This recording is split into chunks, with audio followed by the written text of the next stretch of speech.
Will you please put your hands together and welcome to the stage, making his famous Spiegel 10 debut, Mr. Tim Minchin!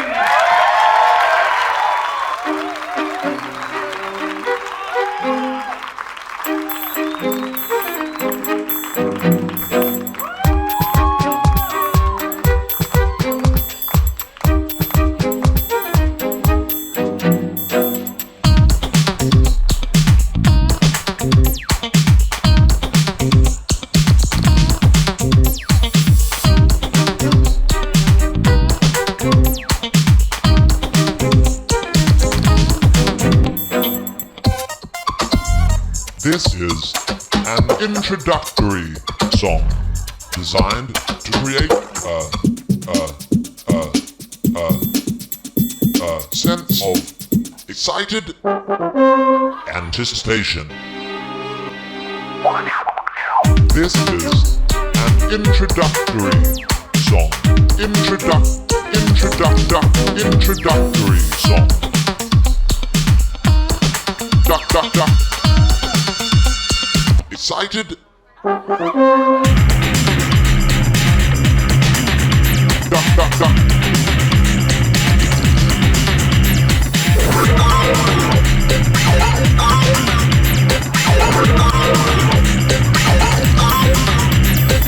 Introductory song.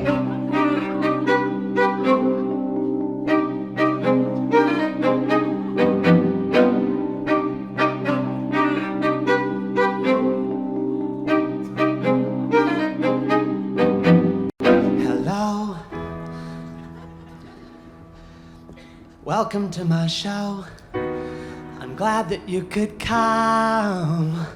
We're gonna have a hoot, we're gonna have some fun.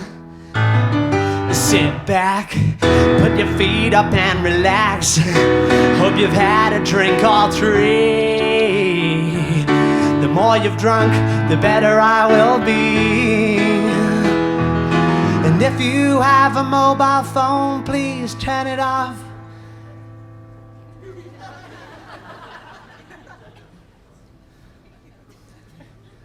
Thank you. And if you have Tourette's syndrome, just do whatever it is you people do. And if you are offended by strong language or blasphemy, maybe you should chuff off home.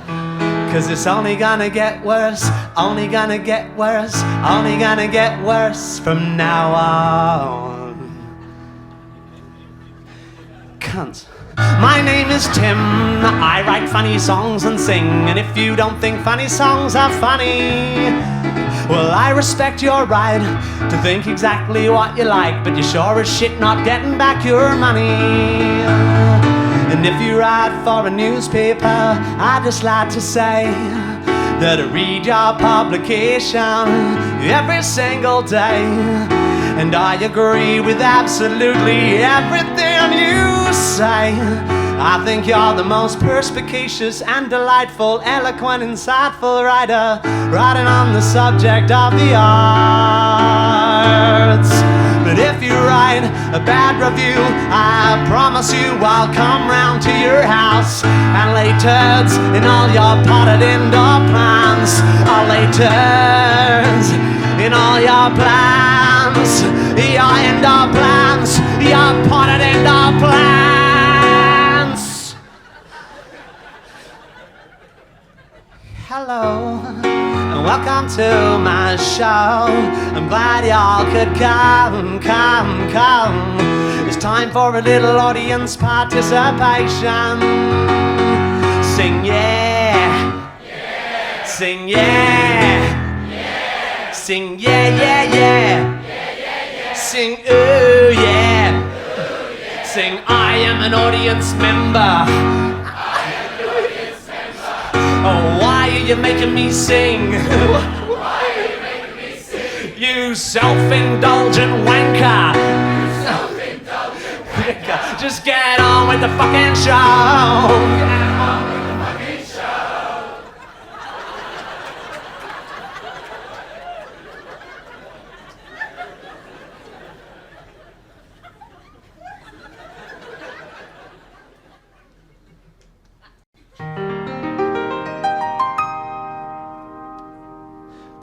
song.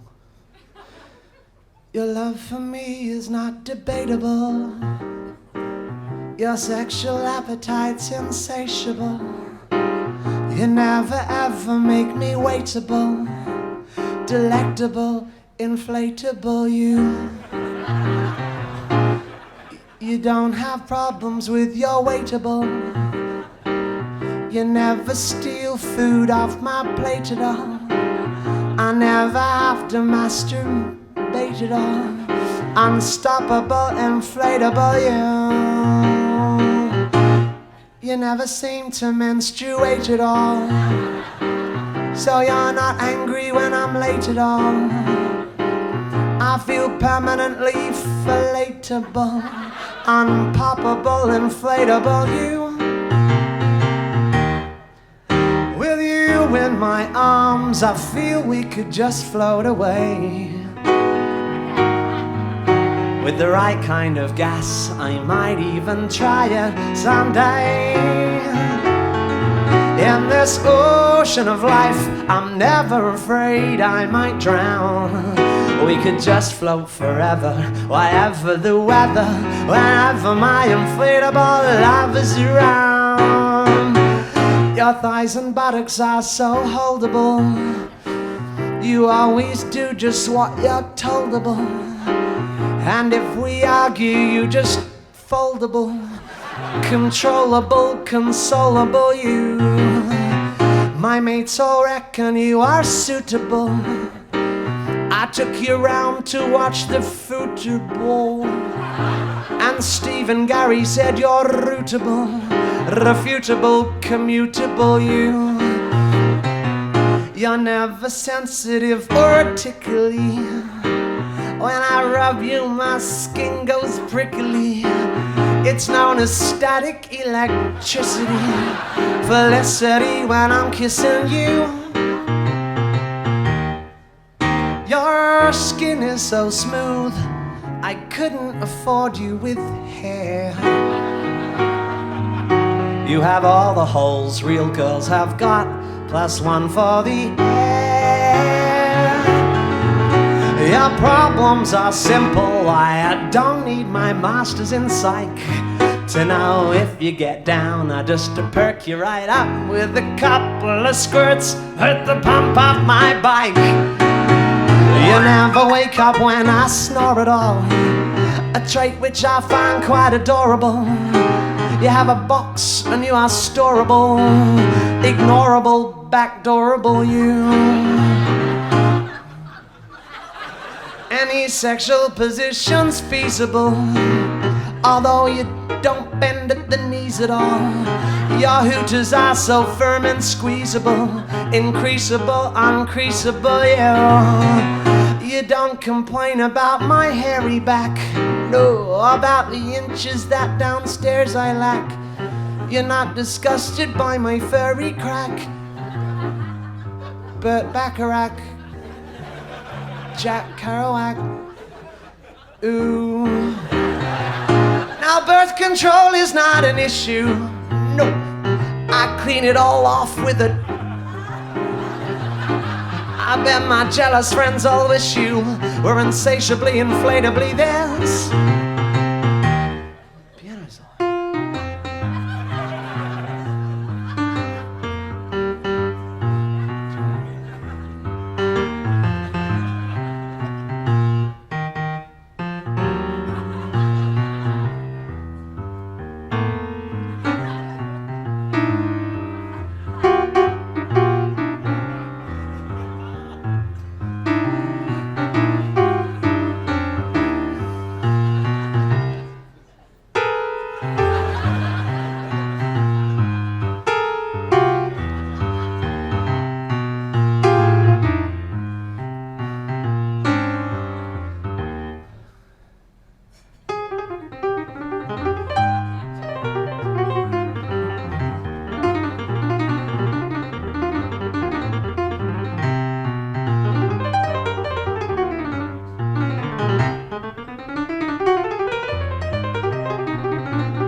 Hello. Hi, how are you all?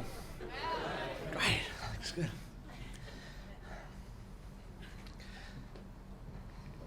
I'm fine, thanks.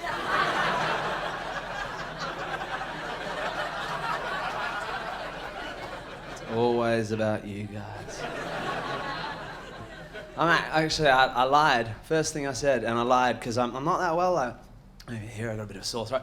I always seem to get sick in the lead up to shows. Every time I've got a show coming up the week before, like the Monday the week before, I wake up feeling crap. I don't know, I'm starting to think it's got to be psychosomatic, or all in my head or something, because I think I probably get quite anxious about shows, but I don't really express it.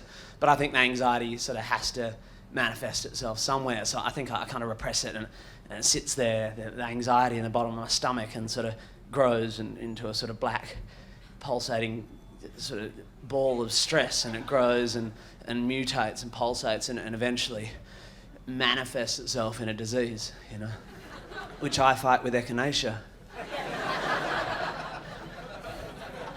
My placebo of choice. But it's true, I get sick all the time. I pick up absolutely everything going around, I think if bird flu does actually become a human strain pandemic in Australia, they will trace it back to the one time that I accidentally shared a glass with a chicken, Because I just... And the weird thing, actually, I've always got everything, even when I was a little kid. And the weird thing is my dad's a doctor, and you'd think that having a dad who's a doctor would be good, but my dad was, I don't know, I guess he was a pretty shit doctor, because no, to give him his due, he's great if you've got cancer, I used to spend a lot of my childhood kind of, shaving my head for attention and that sort of thing.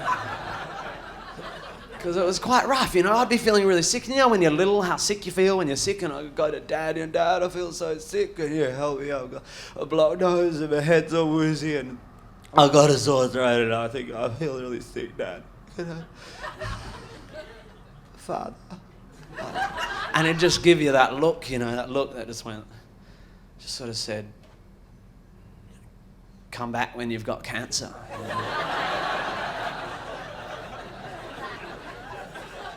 It's really hard for me. Speaking of cancer, I recently I've been away recently to the United Kingdom where things went really well for me, and I ended up doing this fundraiser for breast cancer. And the act that was on before me was Mariah Carey, right? Who's, I know, full on. What were they thinking? I came on straight after her and played Inflatable You, which had a whole new poignancy after Mariah. But I was really nervous, because Mariah Carey, she's like, got one of the biggest ranges in show business, huge voice, and I had to go on after her, and I was standing there backstage, fucking Mariah Carey, wow, what an amazing, listen to that voice, God, watching it on a screen, right? And this guy comes up to me, headphones on, she's lip syncing, don't you? I thought, that's a fucking jip, that is, look at that, there's one of the best singers in the world, and she's lip syncing. It's like a drag show, without the intrigue of transvesticism. This is obviously, and also, like, if you're going to lip sync, why would you lip sync a Mariah Carey song? She could have sung anything she wanted. She could have sung something good. A song upon the subject of having no depth.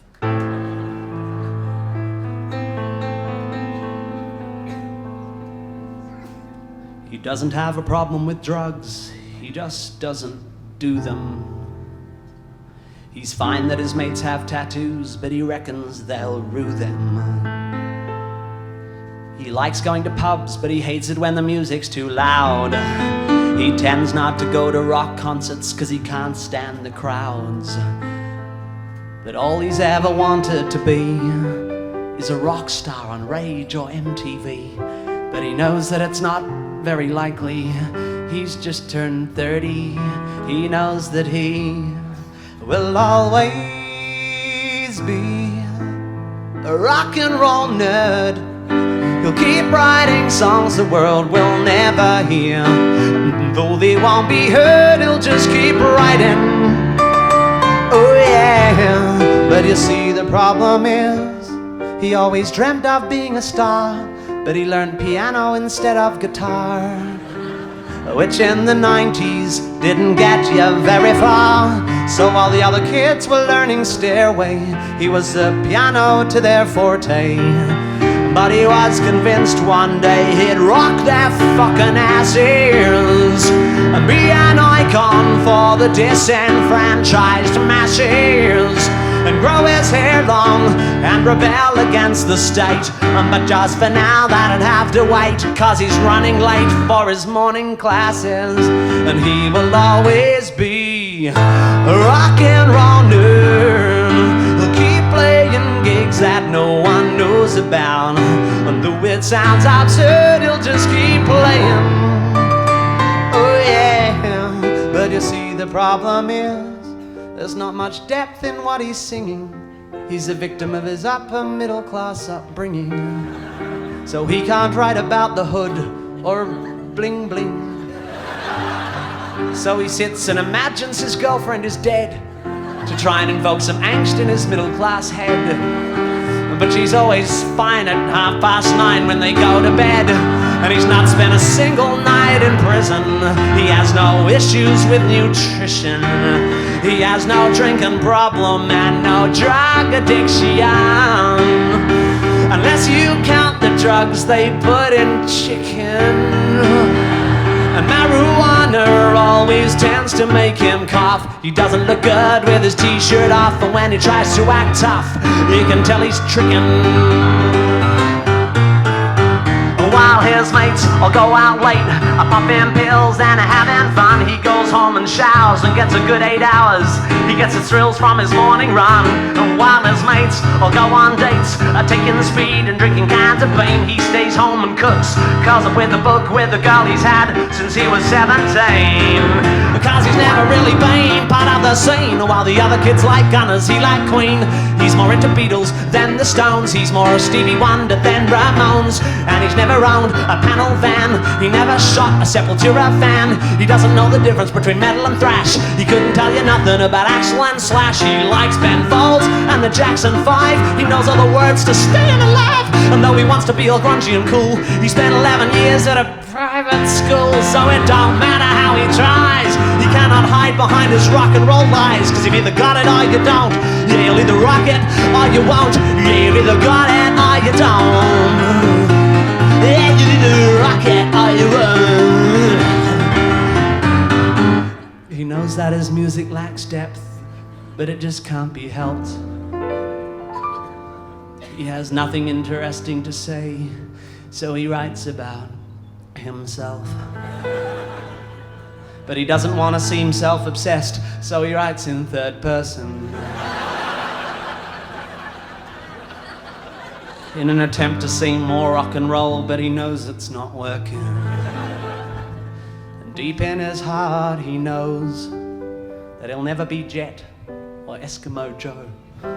And even if he was quite pretty and wrote songs like Missy, he knows that he will always be a rock and roll nerd. He'll be writing songs the world don't care about him. Though it sounds absurd, he'll just keep writing. Oh yeah, yeah, you can criticize him, but he won't care, 'cause he wants to rock, and he will never be deterred. But he'll always be a fucked up little try-hard wannabe rock and roll nerd. Rock and roll nerd.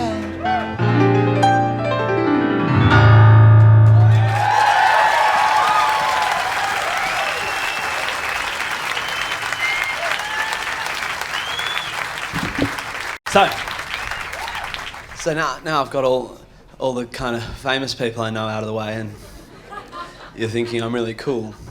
The bad news about all this is that I've still got no money. And the funny thing is that I've noticed over time that people think that being an artist of some sort, like a muso or something, is kind of should be reward in itself, and that you shouldn't really need much money. this happens governmentally, obviously, but all the way down to like professionals you meet who have lots of money, but they seem to envy your lifestyle because it just seems so great to them to be poor but artistic. You know, they tell me that they're envious of me, and they say they wish they had things like I had, like flexible hours and geographical freedom and the kind of potential for spiritual growth. You know. Don't even know what that means, you know, and they've always got a fucking musical instrument tucked away in the closet of their past with which they seem to have a relationship of regret, you know, as if some tiny change in their life path a bit earlier on would have speared them down the pathway of the virtuosic classical oboe player rather than the pharmacist or whatever it kind of goes like this. You're Tim, aren't you? Yeah, you play the piano, don't you? Yeah, I used to play the piano. Yeah. Did up to grade 7. Yeah. Always regret giving it up, you know. I wish I'd stuck with it. You're so lucky. Thanks. What do you do? Oh, I'm a gynecologist. Gynecologist?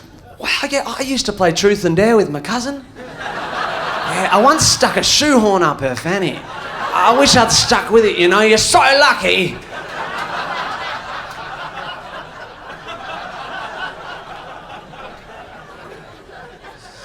Probably sounded a bit bitter. I didn't mean that. I've got lots of great friends who have lots of good jobs and play instruments and stuff. I don't actually get along very well with stockbrokers. It's nothing to do with their job or anything or them as people. It's a grammatical issue I have with their job because, I don't know, broker's past tense of break. And I don't know, I just don't think you can have a broker, you know? I don't call myself a sanger.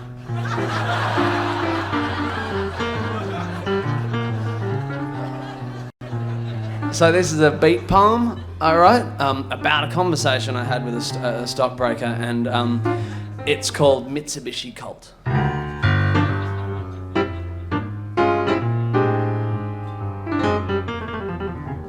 He looks at me intensely, eyes sparkle contact lens green with artificial envy, cocks his head and fixes me with a condescending stare, flicks his bleached blonde tipped hair and theorises thus. You know what I reckon? Pause for effect. Adjusts his tackle as if it's semi-erect. I figure I better give him what I know he expects. What do you reckon? A hand on the shoulder, an avuncular wink, sips his lemon drink, spits out the pips, hands on hips, licks his lips like a wolf near a flock. Yet again adjusting his fantasy cock, he delivers his philosophy. I reckon it don't matter, it don't mean squat what you earn or what you got, or the style of your hair, or what you wear, it matters not. I mean, what do you care that I live on a hill with views of the beach? That my chicks and my dogs have an ensuite bathroom each, that I've already reached my first 10 million and I'm only 26. You're as thick as 2 bricks if you think you can fix what is broke in your life with money. And the funny thing is, and I shit you not, I would give it all up like that. He leaves me to ponder his wisdom for a bit, and with a click of his finger he beckons the blondest, bimboest barmaid and grinning ridiculously orders a G&T and a beer for me. And before I can escape he's back saying, 'Cause mate, the thing is, all that crap, it's all superficial, it's all just a front. I mean, anyone can be a rich cunt, but the thing we all want can't be bought with dosh. You know what I mean, boss? 'Cause it's not like you give a toss that when I want to get slim I've got my own private gym and a personal trainer called Danielle or fucking Darlene. She's got tits like those chicks in Ralph magazine. And it's not like you care that I own a controlling share of an overseas company that builds accounting software. It matters not one bit. I mean, who gives a shit that I earn 600 grand and drive a brand new Land Rover? You know, I'd hand it all over like that. He pauses for a beat, long enough for me to retreat to a seat and sit, elbow on bar, and contemplate this guru with his white teeth and big car, and ponder silently my belief that genius comes in many forms, and that this postulating peroxided porn star prick ain't one of them. My speculation cut short as he reforms like Terminator 2. And before I have time to abort, he descends upon me and snorts. I guess what I'm trying to say, in my own little way, is that I reckon musos and artists and that, well, I reckon they're great. I know some people who reckon you guys just sit on your bums and don't get out of bed till the pizza man comes and smoke cones and take crack and whack off all day, but I don't care what they say. And I don't listen to people who say all actors are gay. Not that I don't think that's okay. I mean, as far as I'm concerned, although it's not my bag, if you want to be a fag, you know? I mean, who am I to say where you come and where you go in the privacy of your own homo? Homo.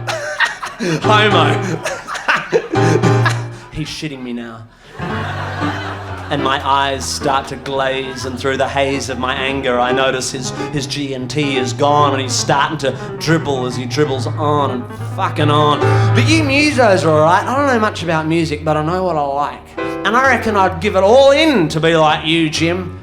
Because you might be poor in monetary terms, but what you earn spiritually, what makes you what you are, just means so much more than what you'll get from a really nice car, or a tennis court, or holidays in Greece, or a house on the beach, or stock market shares, or 31 pairs of Calvin Klein underwear. Do you understand?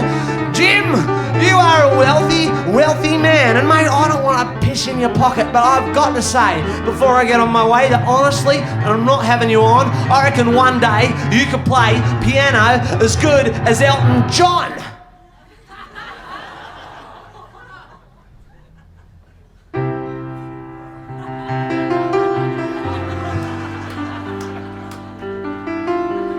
The cops are still mingling, though the crowd shuffled out. I've got ice on my hand where my fist met his mouth. And although I explained that it wasn't my fault, I have an $800 fine for aggravated assault. So before it gets worse, I reckon I'll bolt. A wealthy man in a 1981 Mitsubishi Colt.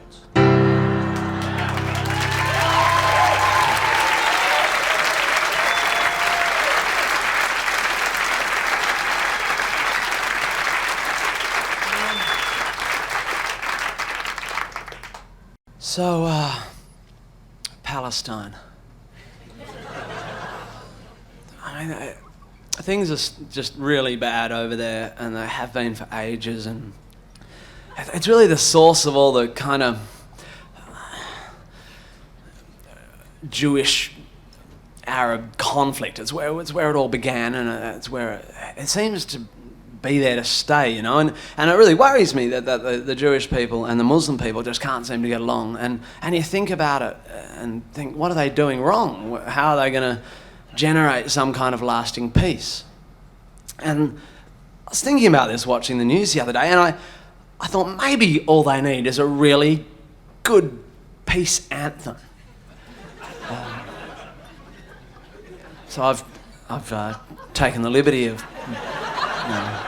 penning a little something, and I think it's probably could well do the trick. And I thought it'd be a good idea to bounce it off like a sympathetic crowd like you guys before I actually pop up there and start busking on the Gaza Strip. So this is my peace anthem for Palestine. I hope it means as much to you as it does to me.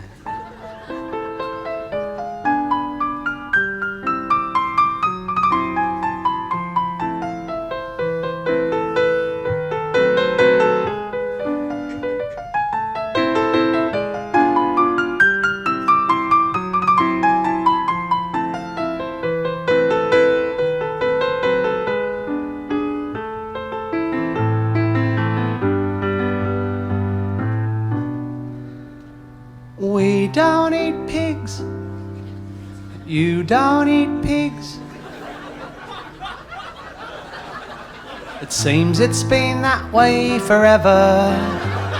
So if you don't eat pigs and we don't eat pigs, why not eat pigs together?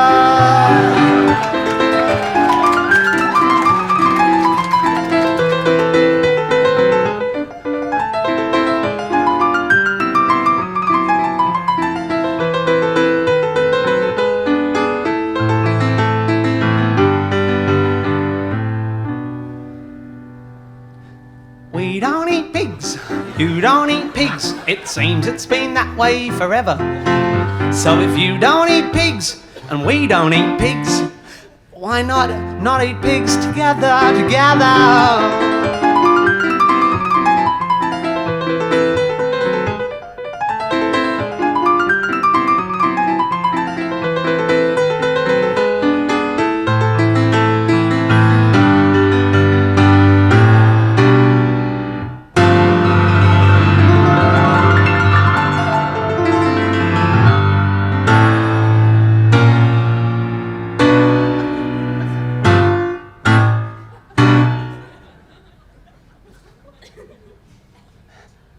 We don't eat pigs, you don't eat pigs, it seems it's been that way forever.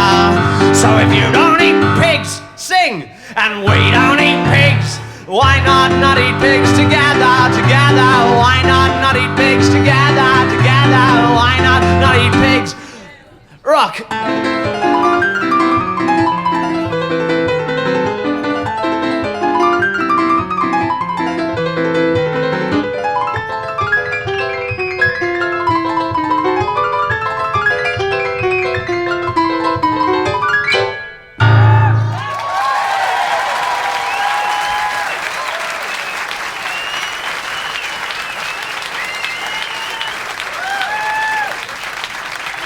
Yeah. Oh, that's good. I think that'll probably go quite well.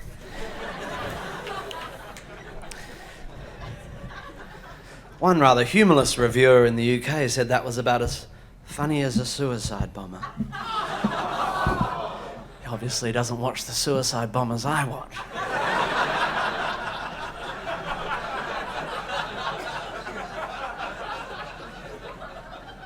So I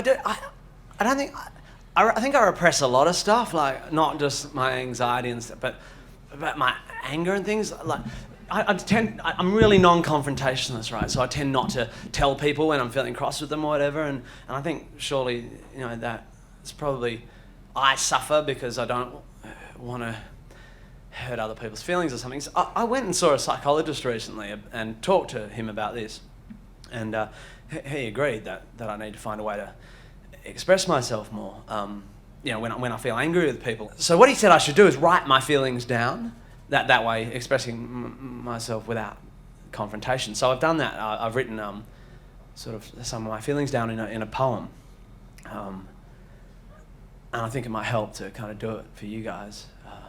The poem's called Angry, or in brackets, Feet. So.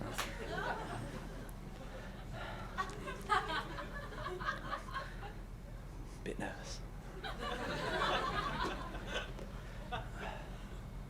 Sometimes I get a bit angry, but you couldn't tell. No, you couldn't tell unless you looked real closely. Sometimes I get a bit angry, but it's all right. Yes, it's all right, because I keep it out of sight. Inside. Deep inside. I breastfed till I was 9.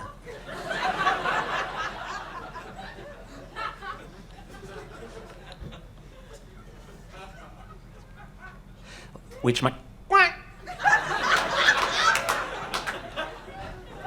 doctor says is fine.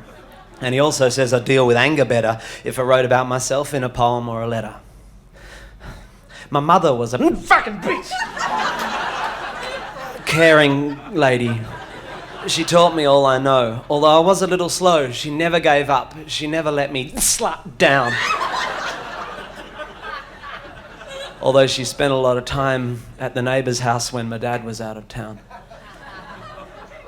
I didn't walk till I was 7 or talk till I was 10. But neither did Napoleon, according to my fucking doctor, who has certificates in frames to substantiate his dodgy fucking claims. My father left my mother for the love of a poontang. Another. And I have a bastard brother who I've never really known because my dad moved out to Colac and he doesn't have a bullshit, you fat cunt. Telephone.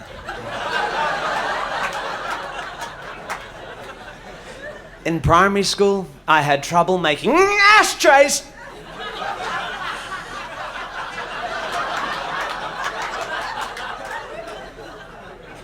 Friends, an issue which has become somewhat of a trend, the origin of which I cannot pretend does not perplex me, although my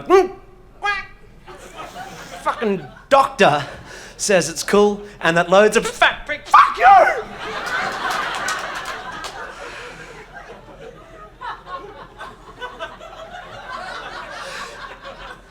Kids at school have problems with communication, and that a course of medication would be wise, and combined with more honest self-expression could help me with my issues with emotional repression. And at $90 a session, I think I'll take the thieving bastard lovely chap's advice. So, I quite like porn photography and books on guns history, and I'd like to be a politician. Vet. And I feel as I get older, I'm more in control of my violent tendencies. And when I die,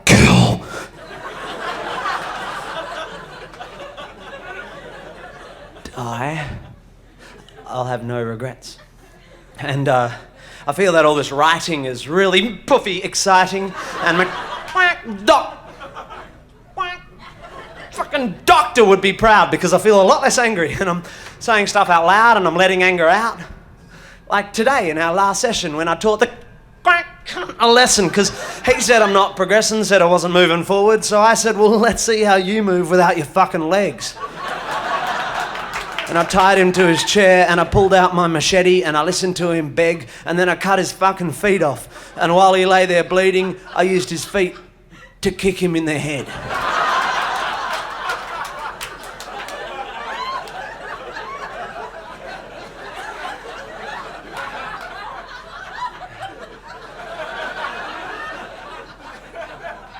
Thank you, giggling cunts, very much.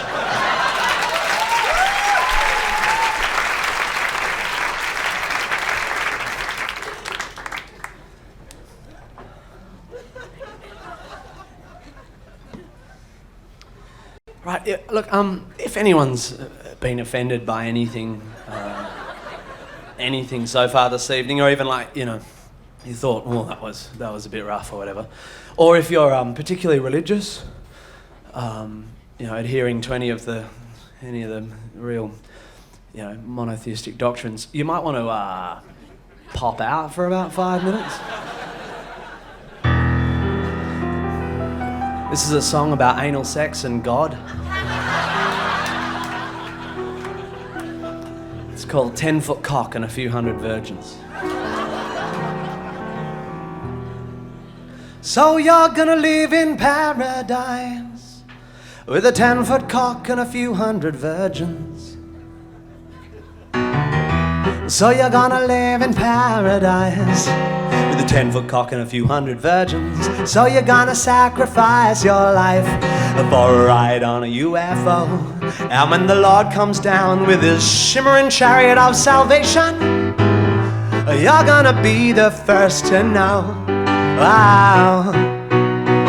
And so if God was there from the very beginning, he invented men and women, then he also invented wanking, then he said wanking was sinning. So now if I'm feeling randy, I'm not allowed to hand shandy, but having sex with my family, that is just fucking great. It's all there in Ezekiel 8, and just before he opens up his big pearly gate and says that it's a sin to take it up the date, even if it's great, even with your mate.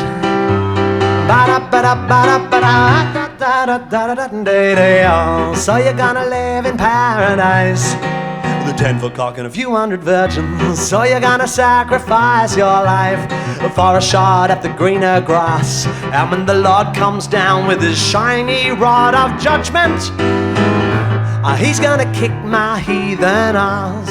Oh. So if you Cover the bodies of your women, everybody is grinning because black is so slim, and though it's not great for swimming, but it gives you an erection with the increased sexual tension, what with the UV protection that is second to none.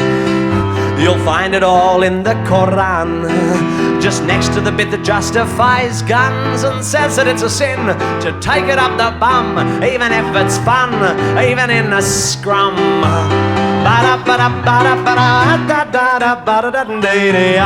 So you gotta live in paradise with a 10-foot cock and a few hundred virgins. So you're gonna sacrifice your life for a shot at eternity. And when the Lord comes down and I haven't done my penance, He's gonna disembowel me. Oh, you say that if I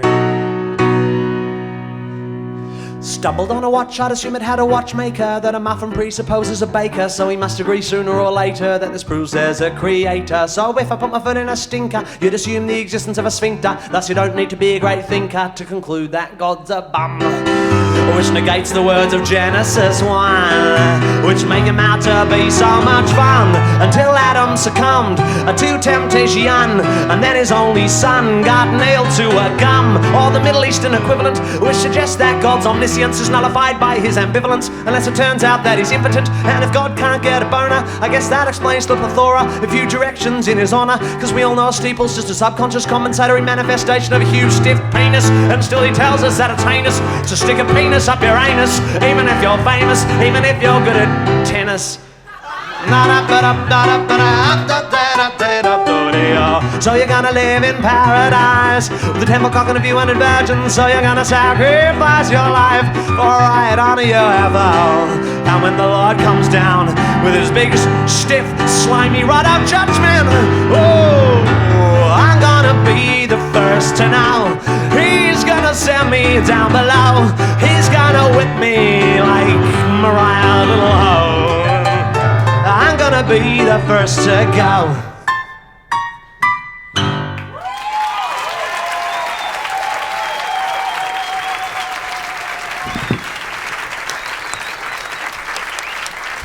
Thanks. Right, hi. How you doing? Hi, you guys married? You two married? Yeah, really? Oh, how's it going? Yeah, right.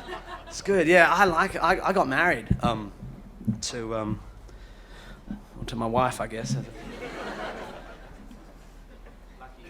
Lucky sort of thing that was. And I like it. I don't know if you went through this, but when I got married, I was really struck straight after being married. I was really struck by the sense of how long we still had to go. You know? And that's a really nice feeling if you like the person you're marrying, you know. And for me, it was a nice feeling. So I wrote this song. This is a nice little song, a little kind of uplifting little number in the middle of all the angry, nasty God stuff. So this is a song for my wife.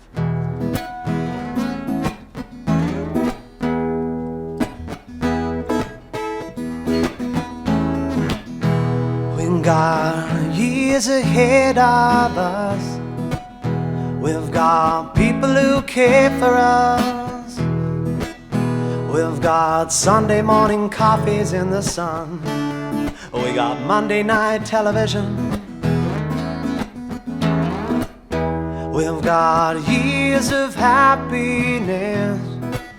We've got decades of laughter ahead of us. Yeah, we've got Christmases with family by the sea. We got wine and vintage cheddar. Yeah, I have everything a man could ever want, and all I'll ever need is you. 'Cause nothing can stop us now. Only the good times left. Nothing can stop our love except terminal illness or sudden accidental death.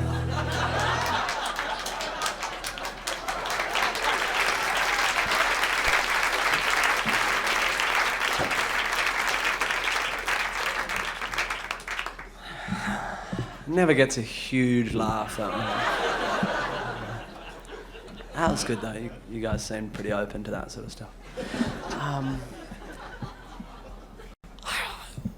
One of the things that concerns me is it's the environment. I think it's a battle we all need to be fighting. It's an ongoing battle, and I think even though this show, you know, is mostly meant to be about entertaining, you know, and fun, I'd love it if you went away with any message tonight, it would be this one, which is a particular environmental issue about which I feel very strong. Hit it, Siri. Thanks.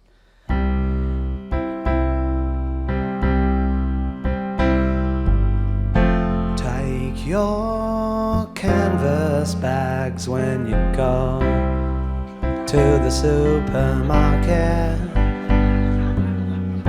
Why use plastic bags when you know the world can't take it?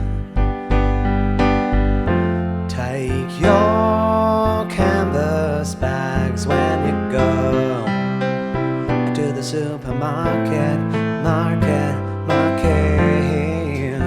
Don't you use that plastic, no. You'll feel better for it. Take your canvas bags, take your canvas bags. Take your canvas bags to the supermarket. Take your canvas bags, take your canvas bags. Take your canvas bags to the supermarket. Take your canvas bags, take your canvas bags. Take your canvas bags to the supermarket. Take your canvas bags, take your canvas bags. Take your canvas bags to the supermarket. Break it down. Take your canvas. I take your canvas. I take your canvas. I take your canvas bags to the supermarket. Everybody in the house, come on and let me hear you say canvas. Everybody in the house, come on and let me hear you say bags.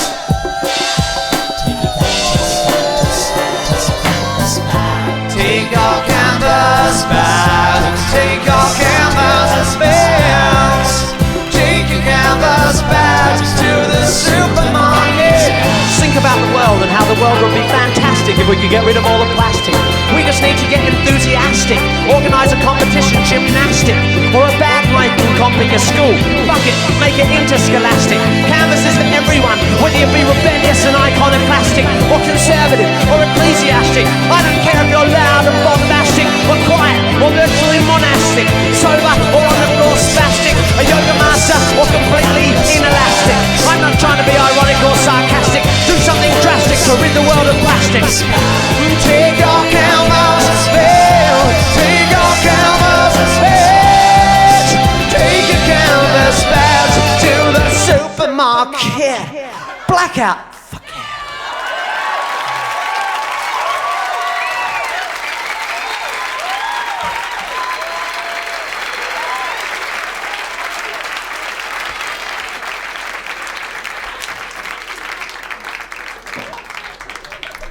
So what I worry about, one of the things I worry about is that because a lot of my songs are a bit, you know, a bit light, a bit fatuous kind of, that people are going to leave my show thinking I lack depth. So what I've done is towards the end of the show I always play this song which I've written in C# minor. You know what I mean? And I tend to like pull in lots of red light. Like, Willie, can you get some like fully? Yeah, no, red. Yeah, that. Yeah, that's good. Sorted.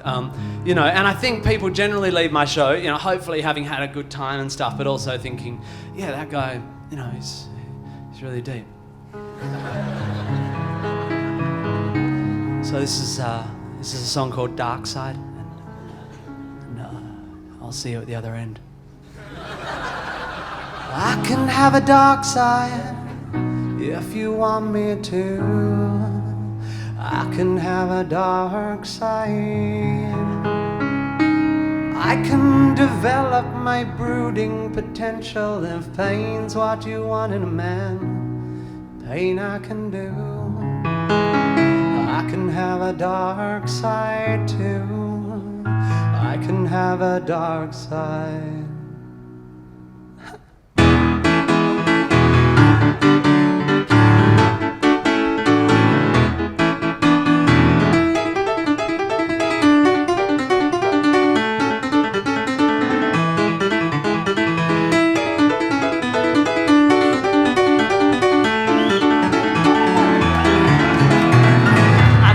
Girlfriend up on the phone. I said, hey, good girlfriend, what's good going wrong?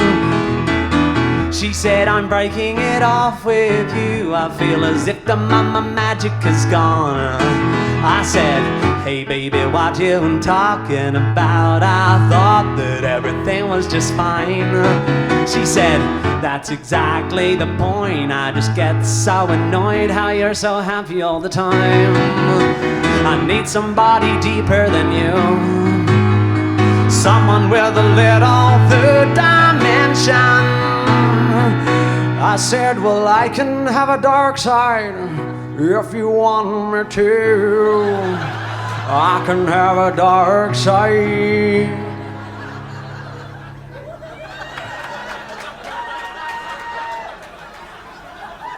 I can develop my burden potential. If pain's what you want in a man, pain I can do. I can have a dark side too. I can have a dark side. I can have a dark side. I can have a dark side. Ooh.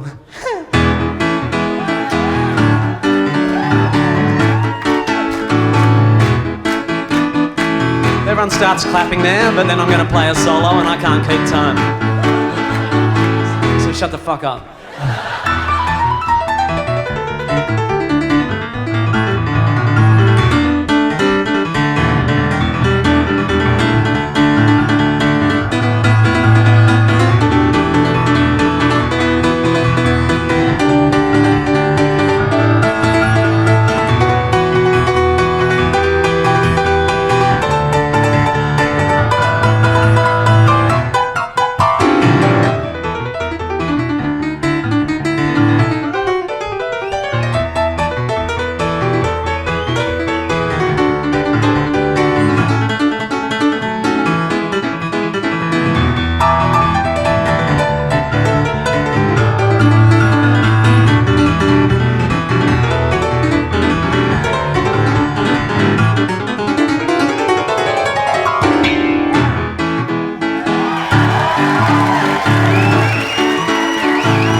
To Mr. Sony, said, he says, Sony, what's going down?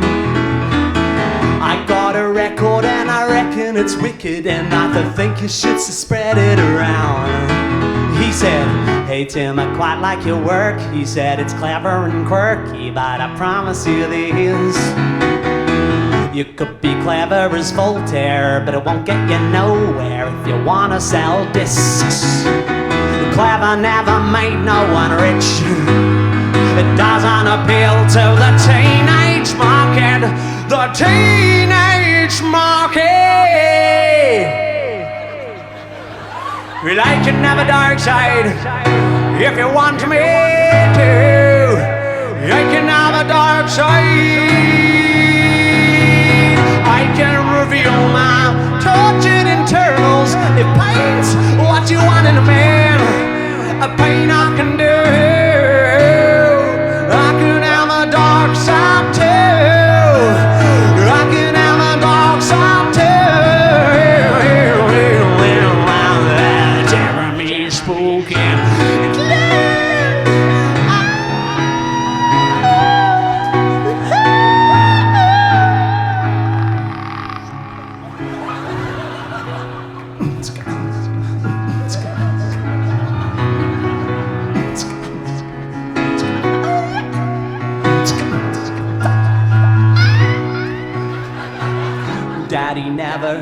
came to my ball games. Oh, where were you, Daddy? Daddy never came to my ball games. He never loved me. Daddy never came to my ball games. Daddy never came to my ball games. Daddy never came to my ball games. Daddy never came.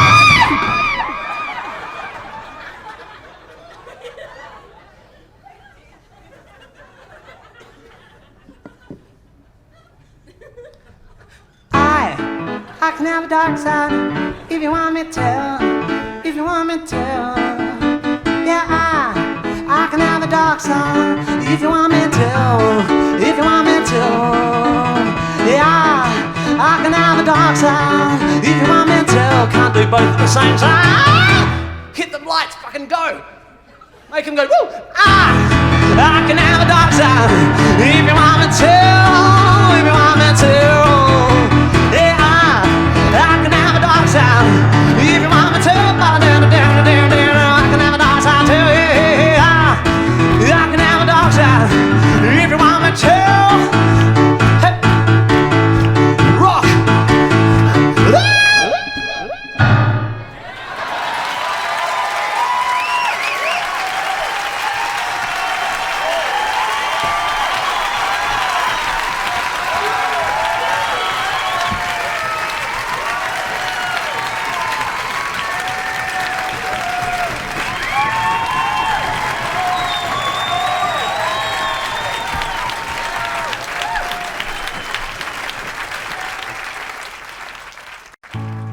This is a song.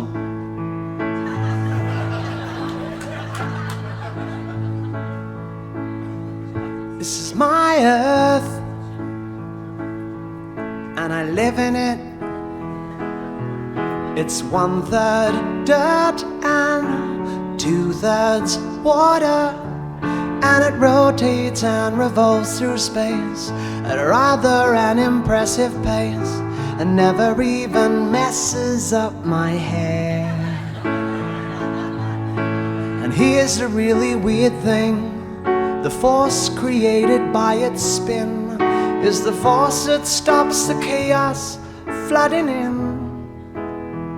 This is my earth, and it's fine. It's where I spend the vast majority of my time. It's not perfect, but it's mine. It's not perfect.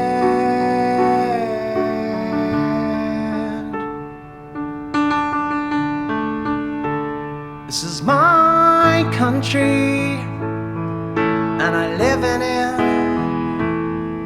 It's pretty big and nice to walk on, and the bloke who runs my country has built a demagoguery and taught us to be fearful and boring. And the weirdest thing is that he is conservative of politics, but really rather radical of eyebrow. This is my country, and it's fine. It's where I spend the vast majority of my time. It's not perfect, but it's mine. It's not perfect.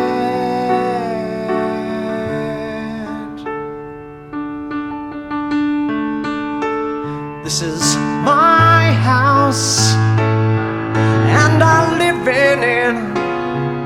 It's made of cracks and photographs we rented off a guy who bought it from a guy who bought it from a guy whose granddad left it to him. And the weirdest thing is that this house has locks to keep the baddies out, but they're mostly used to lock ourselves in. This is my house, and it's fine. It's It's where I spend the vast majority of my time. It's not perfect, but it's mine. It's not perfect, but it's mine.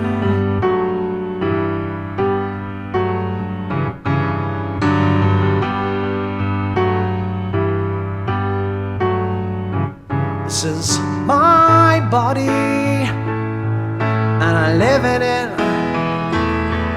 It's 29 and 12 months old. It's changed a lot since it was new. It's done stuff it wasn't built to do. I often try to fill it up with wine, and the weirdest thing about it is I spend so much time hating it, but it never says a bad word about me. This is my body and it's fine. It's where I spend the vast majority of my time. It's not perfect, but it's mine. It's not perfect.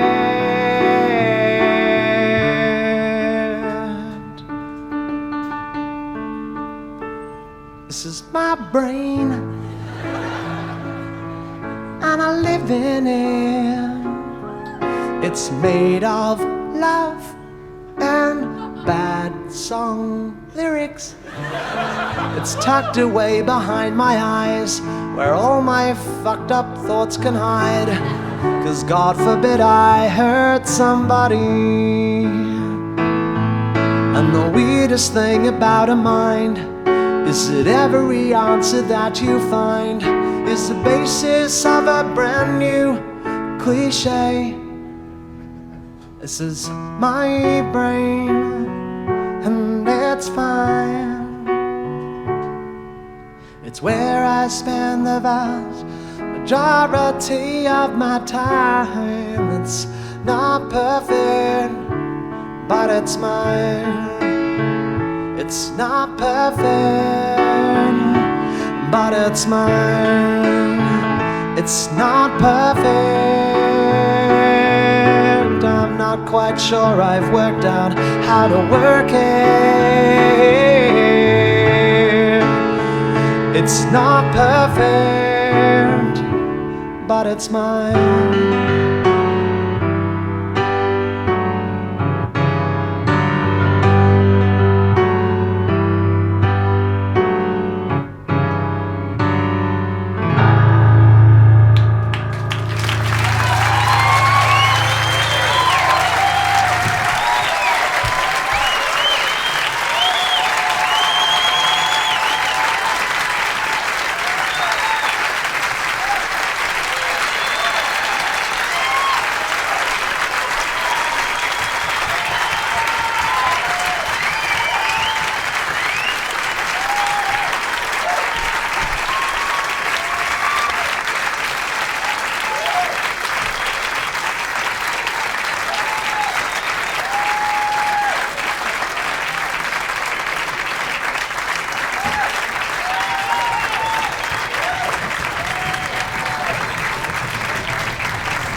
All we really want is affirmation.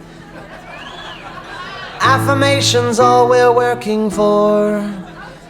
But I don't need your wealth accumulation. You can keep it. Second encore, second encore.